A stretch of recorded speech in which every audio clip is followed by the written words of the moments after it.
Why is now a great time to buy a home?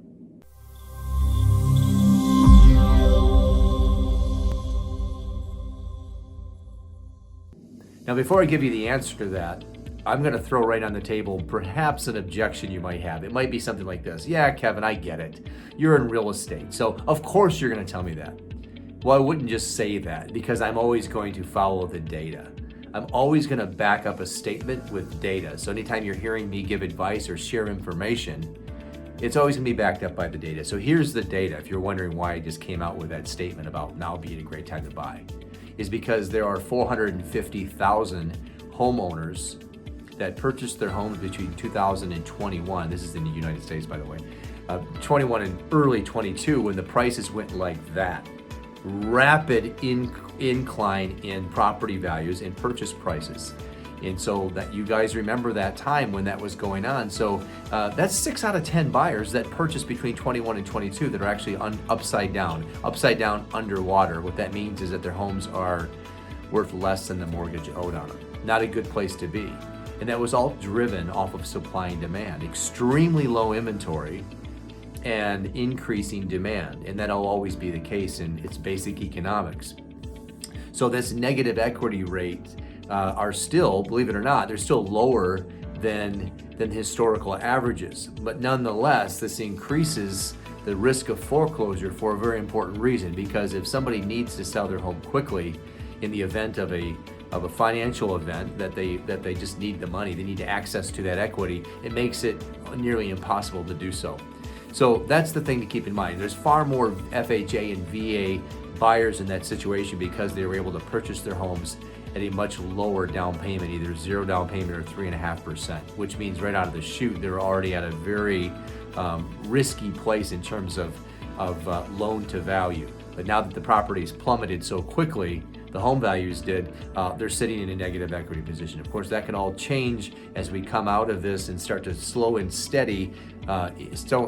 steadily increase in property values. But here's the deal. So why is this the best time? And I'll make this other part short and to the point.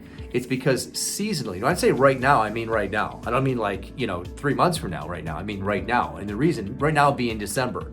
Okay, and that could be December 2022 or December 2023. There's a seasonality to real estate. Values that we've tracked peak. I did an 8-year study on this. They peak in August and they start to come down the other side. So if you're a home buyer and you've been waiting on the sidelines for the right moment, you have to remember it's very difficult to time a market. And so if you were getting beat up on the market last year because of run-ups in pricing and getting beat out in multiple offers, and now you're on the sidelines still because interest rates hiked up, we have to understand that you can get a home now for far less. Let's just say on an average home, perhaps $50,000 less than what it cost you last year. So that differential between purchase price now and then is going to offset the interest rate. So what does that mean? The higher interest rate. What that means, your payment's pretty much going to be the same. And guess what? Here's the deal though. You can refinance out of that rate when the rates go down. And they're probably not going to stay up as high as they are forever. So let's just say it takes 1 year and the rates come down, refinance out of it.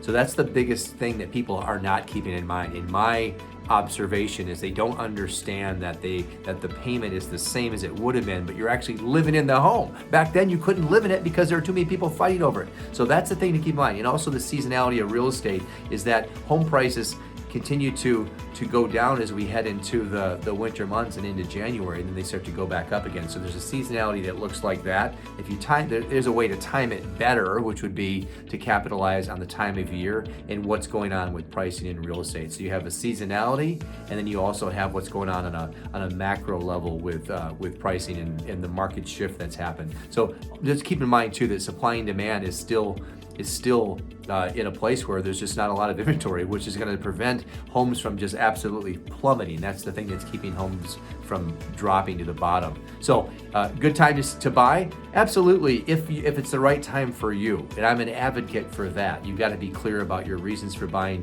Do you have enough money saved? And are you ready to be a homeowner? If so, it may be a good time to do that. Hopefully this is helpful for you. If you have any questions, you could always reach out to me. Yoder Real Estate. This is this way, not that way. Kevin Yoder here. Hopefully this is value for you. Have a great day.